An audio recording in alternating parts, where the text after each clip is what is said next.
Selamat datang di Universitas Gratis. Assalamualaikum warahmatullahi wabarakatuh. Kali ini pertemuannya membahas tentang kewirausahaan.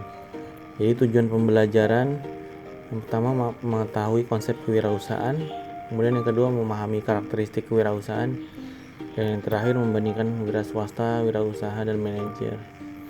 Kemudian yang pertama, inti dan konsep kewirausahaan. Kewirausahaan adalah kemampuan kreatif dan inovatif yang dijadikan dasar, kiat, dan sumber daya untuk mencari peluang menuju sukses. Intinya, kewirausahaan adalah kemampuan menciptakan sesuatu yang baru dan berbeda melalui pemikiran kreatif dan bertindak inovatif untuk menciptakan peluang. Konsep kewirausahaan dari perspektif personal direfleksikan pada 3 definisi untuk seorang wirausaha.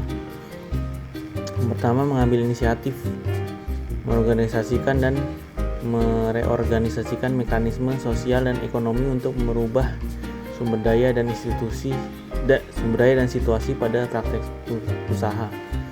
Kemudian menerima risiko dan kegagalan, entrepreneur action, mengenai perilaku dan menanggapi sebuah pertimbangan keputusan di bawah ketidakpastian tentang sebuah kemungkinan peluang profit.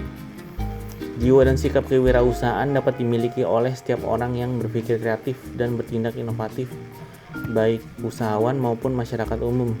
Sesuatu yang baru dan berbeda merupakan nilai tambah bagi perusahaan yang dapat diciptakan melalui yang pertama, pengembangan teknologi baru. Yang kedua, penemuan pengetahuan ilmiah baru. Yang ketiga, perbaikan produk dan jasa yang ada. Keempat, penemuan cara-cara baru untuk menghasilkan barang yang lebih banyak dan sumber daya yang lebih efisien. Selanjutnya, kewirausahaan juga diartikan sebagai sebuah proses pembentukan sesuatu dengan nilai-nilai yang baru melalui pemisahan waktu dan usaha yang diperlukan, dengan asumsi penyertaan keuangan, fisik, risiko sosial, akan menerima hasil reward uang dan kepuasan dan kebebasan pribadi. Definisi ini menekankan pada 4 aspek untuk menjadi seorang wirausaha, yaitu yang pertama, kewirausahaan meliputi proses kreasi, membentuk sesuatu yang baru dan bernilai. Kreasi harus mempunyai nilai kewirausahaan dan nilai untuk pendengaran yang bisa dikembangkan, seperti sebuah prosedur dan software baru yang akan diakui oleh masyarakat, contohnya seperti itu. Yang kedua, kewirausahaan mensyaratkan pemisahan waktu dan usaha yang diperlukan. Yang ketiga, reward yang diperoleh seorang wirausaha. Yang sangat penting dari reward ini adalah kebebasan dan diikuti oleh kepuasan pribadi. Profit berupa uang juga menjadi faktor yang memainkan peran penting. Yang keempat, memperkirakan risiko yang perlu. Seorang wirausahawan harus memutuskan untuk menghadapi ketidakpastian hasil dari tindakan yang dilakukan. Kemudian masuk ke kreativitas adalah kemampuan untuk mengembangkan ide-ide baru dan cara-cara baru dalam pemecahan masalah dan menemukan peluang. Ide kreatif akan muncul apabila wirausaha melihat yang lama dan memikirkan sesuatu yang baru atau berbeda. Sukses dalam kewirausahaan akan tercapai apabila pelaku usaha berpikir dan melakukan sesuatu yang baru atau sesuatu yang lama dengan cara-cara baru. Terus kemudian kalau mau jadi seorang wirausaha, kita punya jiwa dan sikap seperti wirausaha. Di sini ada ciri-cirinya ya. Jiwa dan sikap kewirausahaan terdiri dari yang pertama, percaya diri. Percaya diri itu seperti yakin, optimis, penuh komitmen, dan tidak ketergantungan. Yang kedua, harus punya inisiatif, energik, dan percaya diri. Ketiga, motif berprestasi. Itu contohnya berorientasi pada hasil dan berwawasan ke masa depan. Yang keempat, punya jiwa leadership, kepemimpinan. Berani tampil lebih beda, bertingkah laku sebagai pemimpin, dan menanggapi kritik dan saran.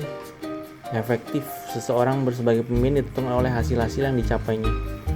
Agar menjadi seorang pemimpin yang efektif, harus berusaha menilai segala sesuatu melalui sudut pandang orang yang dipimpin. Terus kemudian yang terakhir, pengambilan risiko.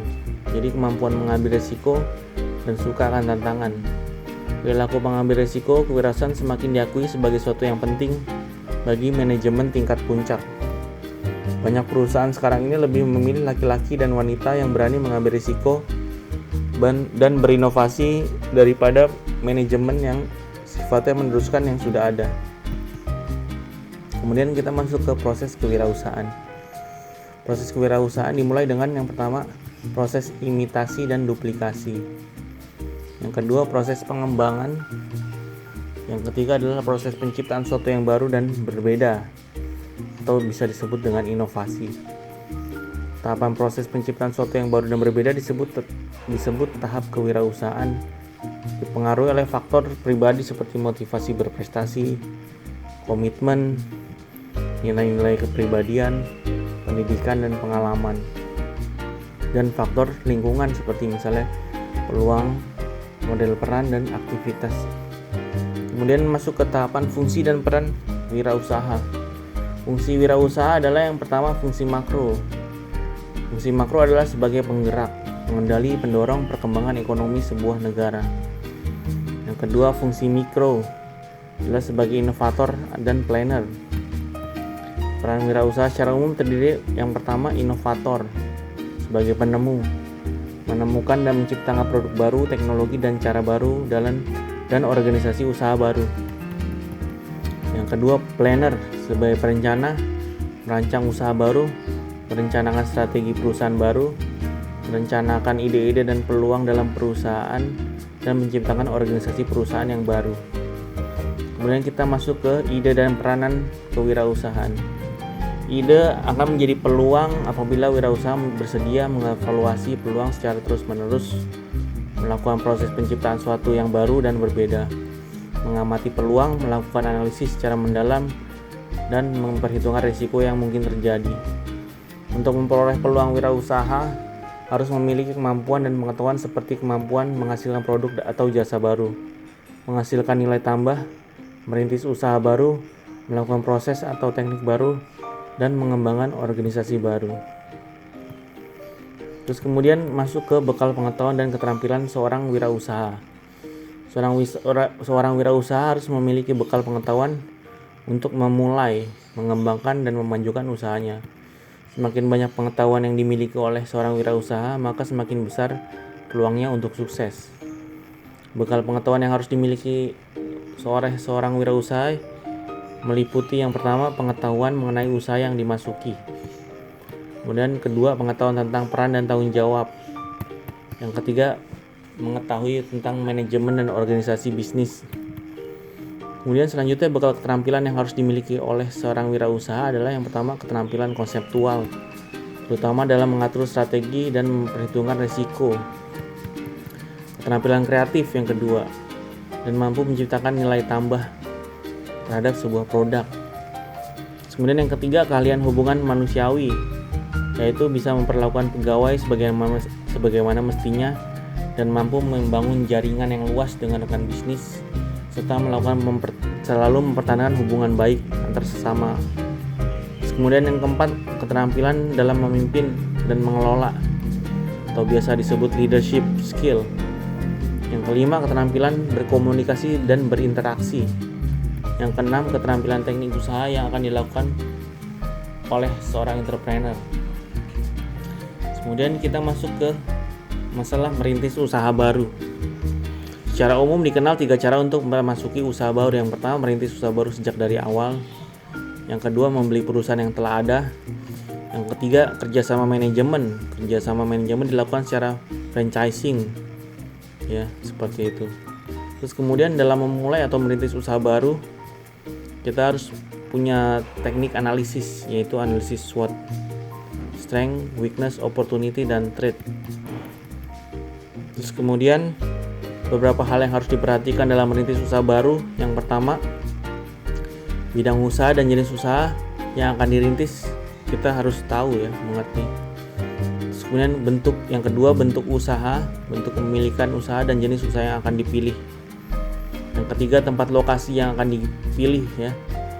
Kemudian yang keempat, organisasi usaha yang akan digunakan. Yang kelima, jaminan usaha yang diperoleh. Yang keenam, lingkungan usaha yang mungkin berpengaruh, ya.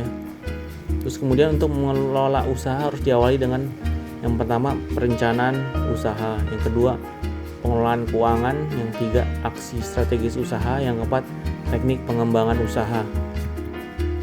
Selanjutnya kita masuk ke etika berwirausaha dan kompetensi.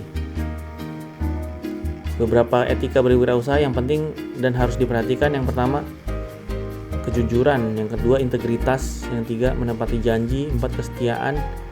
5, kewajaran. 6, suka membantu orang lain. 7, menghormati orang lain. 8, warga negara yang baik dan taat hukum. 9, mengejar keunggulan. 10, bertanggung jawab.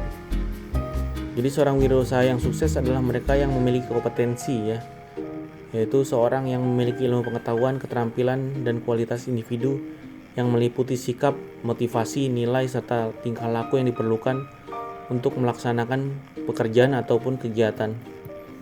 Skill yang harus dimiliki oleh seorang wirausaha adalah keterampilan manajerial, keterampilan konseptual, keterampilan memahami, mengerti, berkomunikasi, dan berelasi. Kemudian keterampilan merumuskan masalah dan mengambil keputusan.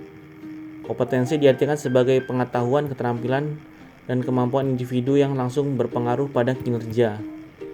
Di dalam dunia bisnis, kompetensi inti adalah kreativitas dan inovasi, guna menciptakan nilai tambah untuk meraih keunggulan yang tercipta melalui pengembangan pengetahuan, keterampilan, dan kemampuan. Kompetensi-kompetensi yang merupakan karakteristik wirausaha yang berhasil, yang pertama adalah proaktif. Proaktif itu terdiri dari inisiatif, melakukan sesuatu sebelum diminta atau terdesak oleh keadaan. Yang proaktif, yang poin kedua adalah asertif, yaitu menghadapi masalah secara langsung dengan orang lain, meminta orang lain melakukan apa yang harus mereka lakukan. Kemudian kompetensi yang selanjutnya adalah berorientasi pada prestasi, yaitu yang pertama melihat dan bertindak berdasarkan peluang. Yang kedua, orientasi efisiensi, mencari dan menemukan cara untuk mengerjakan sesuatu dengan lebih cepat, dengan lebih sedikit biaya. Yang selanjutnya, yang ketiga, memperhatikan para pekerja dengan mutu tinggi, ya. Kemudian menghasilkan produk yang berkualitas baik. Kemudian yang keempat, perencanaan yang sistematis, mengurangi pekerjaan besar yang menjadi tugas-tugas atau saran-saran yang kecil. Kemudian yang terakhir, pemantauan, mengembangkan dan menggunakan prosedur untuk memastikan bahwa pekerjaan dapat diselesaikan atau sesuai dengan standar mutu yang telah ditetapkan. Kemudian kompetensi yang selanjutnya yaitu kompetensi pada orang lain. Di sini ada 2 faktor. Yang pertama, komitmen pada pekerjaan, melakukan pengorbanan pribadi atau bisnis yang luar biasa untuk menyelesaikan pekerjaan. Yang kedua, menyadari pentingnya dasar-dasar hubungan bisnis, melakukan tindakan agar tetap memiliki hubungan dekat dengan para pelanggannya. Oke, demikian mata kuliah kewirausahaan untuk pada hari ini. Wassalamualaikum warahmatullahi wabarakatuh.